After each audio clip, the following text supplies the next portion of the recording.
Alright, hello and welcome to a video I wanted to do about an article I saw a long time ago, back in 2014. It was Criticism of the Creation Museum, which is associated with AIG and Ken Ham at Kentucky, at Answers in Genesis. I just wanted to address it. I've had it saved for a long time, so it will be one of my addressing atheist arguments videos in that kind of a playlist, I guess. But anyhow, let's get into it. So I have it all ripped apart piece by piece, and I want to address it separately.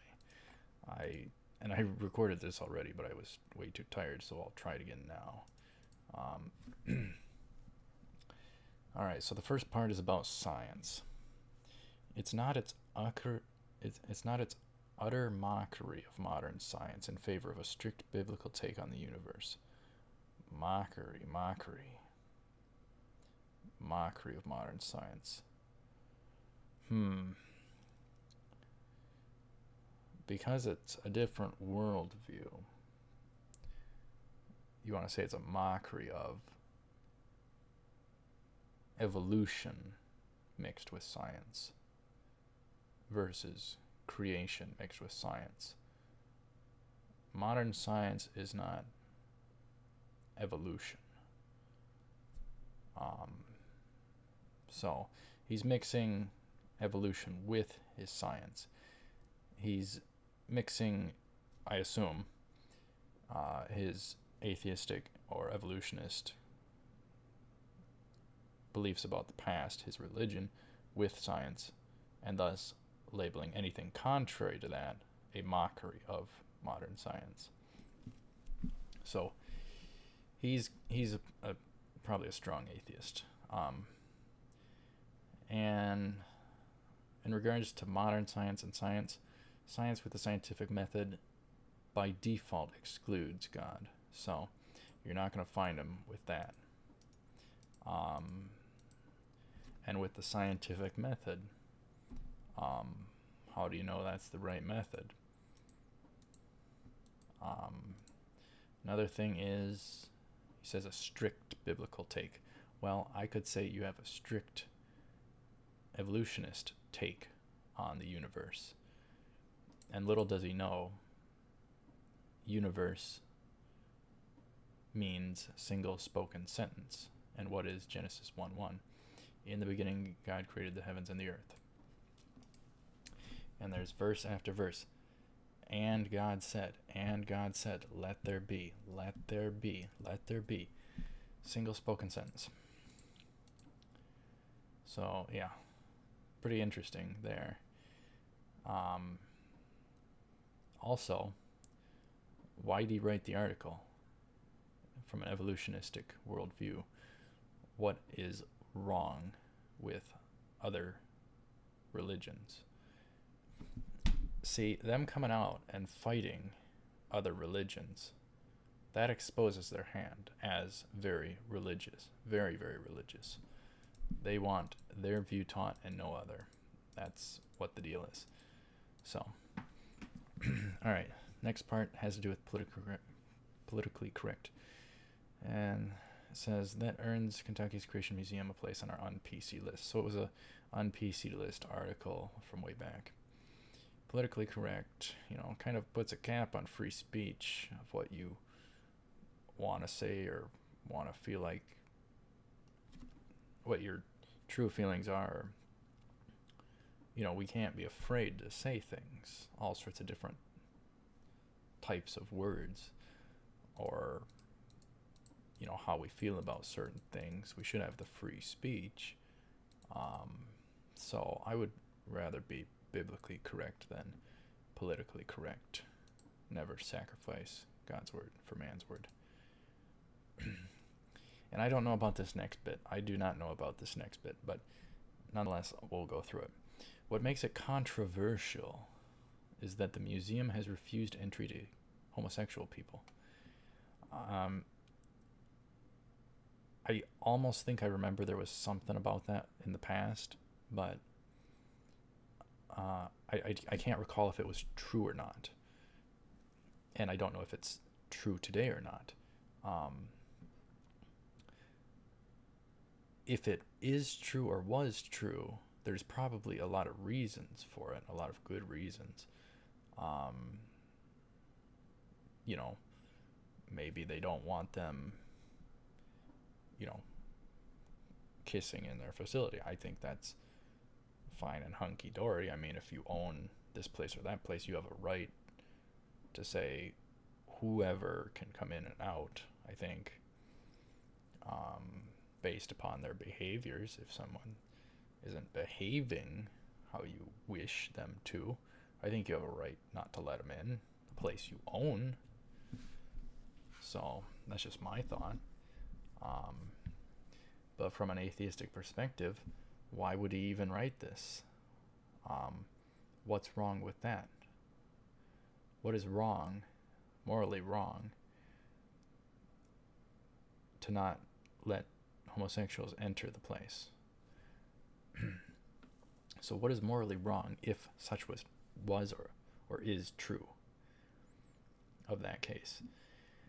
And if anything, I think on some basis, as there's some basis that they wouldn't want them to come in their facility, I think there would be some basis to want them to let them in the facility, obviously, so that they can learn about the gospel and come to know Jesus, one who can change hearts and minds, definitely, and lives and behaviors.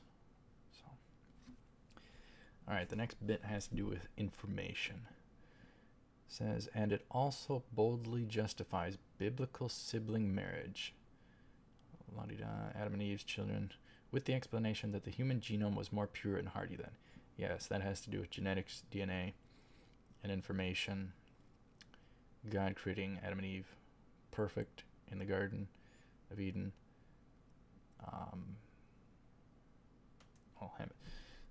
Adam elsewhere, and then he brought him there, and then Eve was created there, I suppose, from the side, from the rib. But anyhow, yeah.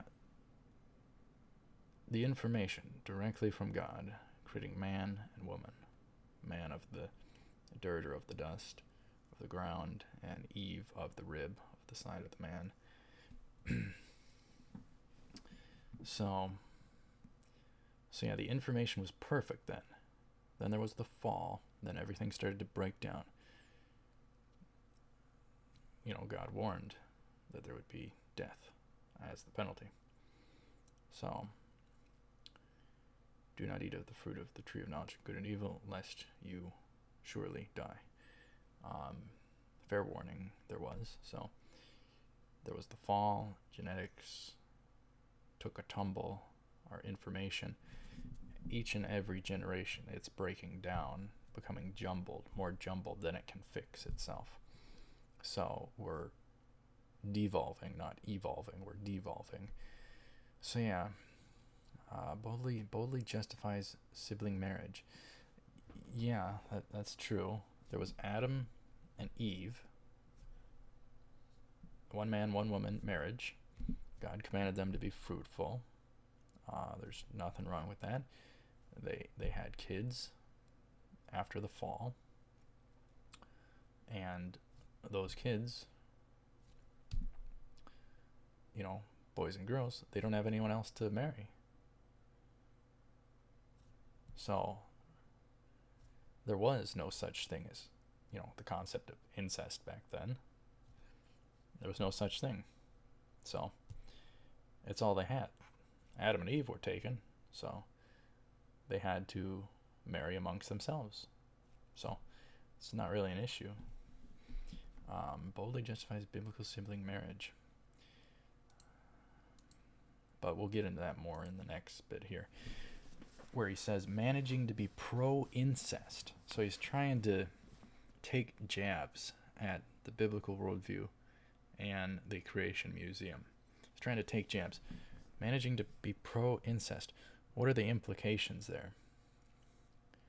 What are the implications there? Some sort of moral statement.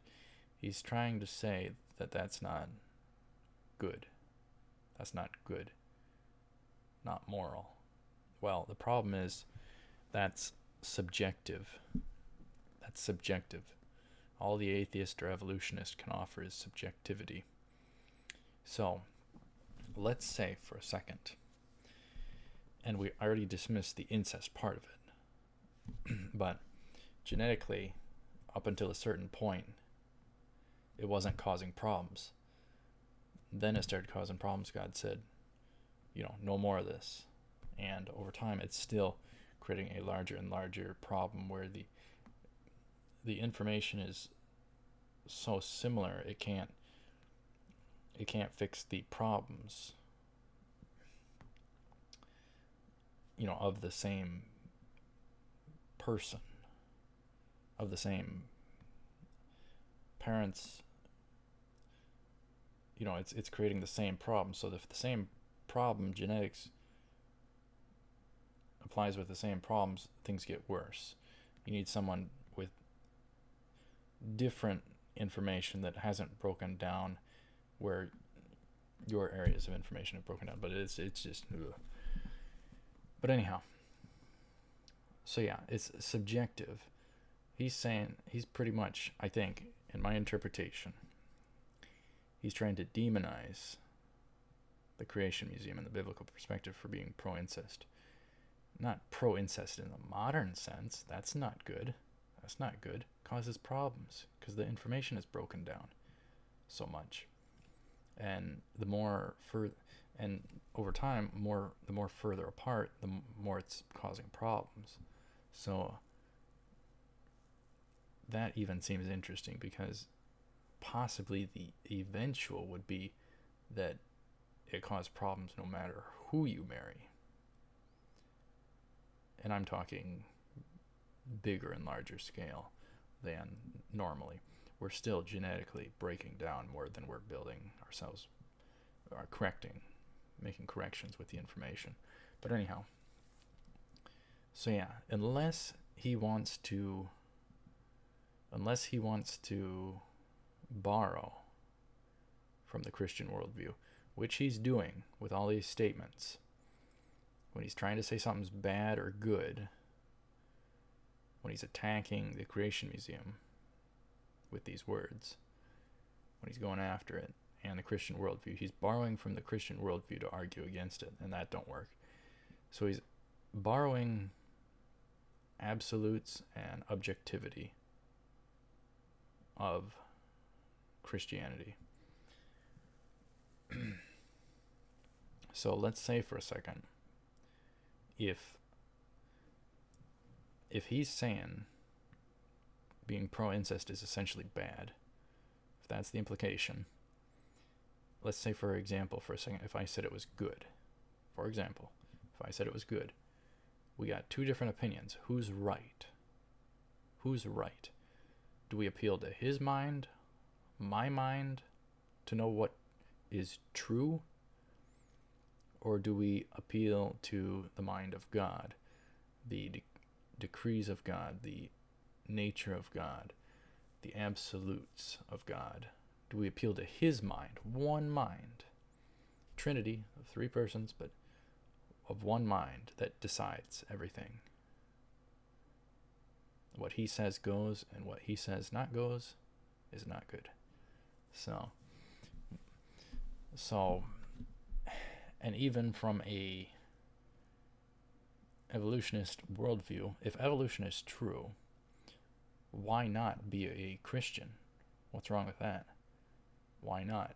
Even just in case, why not? There's nothing stopping them, really. I don't know. So maybe they're afraid to be on the side that gets crazy mocked, I guess. Endlessly mocked. Anyhow, let's go on to the last bit, which is racist. It says, and vaguely racist in one fell swoop. How is that racist? How is anything of the Christian worldview racist? The Christian worldview is the least racist. It's evolution that is the most racist. Once again, What is the implication? And vaguely racist in one fell swoop. So what he's getting at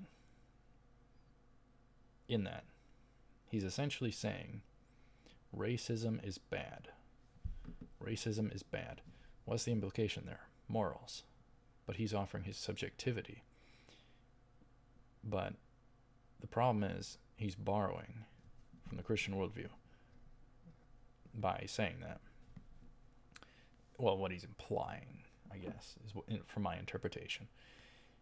What he's getting at is by saying such is racist that it's bad, obviously. So he's borrowing from Christianity, making such a claim as something is implying something is bad. What's his standard? What's his standard? What's his standard? My standard is God. So yeah, he's offering up subjective morals, borrowing from the Christian worldview by saying such a statement, trying to not be subjective. And if anything, if we want to deal with evolution and racism, we got Darwin and Hitler. Darwin, what was his book? Well, Darwin saw birds becoming birds, yet the difference in the beaks somehow made him think that birds can become non-birds and birds came from non-birds. Or even before him or after him or whatever the case. But anyhow, his book was Origin of the Species Means for Natural Selection to the Preservation of Favored races or whatever. So belief in one species propelling itself higher in evolution by taking out the weaker ones, survival of the fittest. Well, what did Hitler do? Hitler believed in a superior race, obviously. So that was crazy racist. He took to the Jews, tried to eliminate them. He thought his Germans and the Aryans, the blue-eyed blondes and all that, were chosen ones for the future to propel and evolve, I guess. So he caused a bunch of issues back however many years ago now, 70 some years ago, I suppose. So it is interesting. So evolution by default, just the basics, what it teaches, species evolving over time, some propelling higher, the others lower, some having to get an advantage, kill off the rest of them, propel itself to evolve. That is evil, satanic thinking. And that's what evolution is. It's a satanic religion. So, man cannot become God. That's the lie. Genesis 3. That Satan offered up to Eve. Your eyes will be opened and you will be as gods. The problem was they took the bait and didn't put God's word first. They put their own word, man's word, first. So I would encourage you to put God's word first, not man's word. Man's word is fallible. So anyhow, this was a pretty fun video. I'm having a lot of fun thinking of these and doing these and working on these, so I plan to do some more. So anyhow, thank you very much for watching. Stay tuned for more of this kind of thing. Sorry about the teddy bear in the background. I was using that for different vlogs, so just ignore him. Anyhow, I will see you up ahead, and if you want me to cover something, feel free to say so in the comments. If you have something you want me to try to address or something like that, it seems interesting. It seems interesting to do such. So anyhow, I will see you up ahead. Take her cool.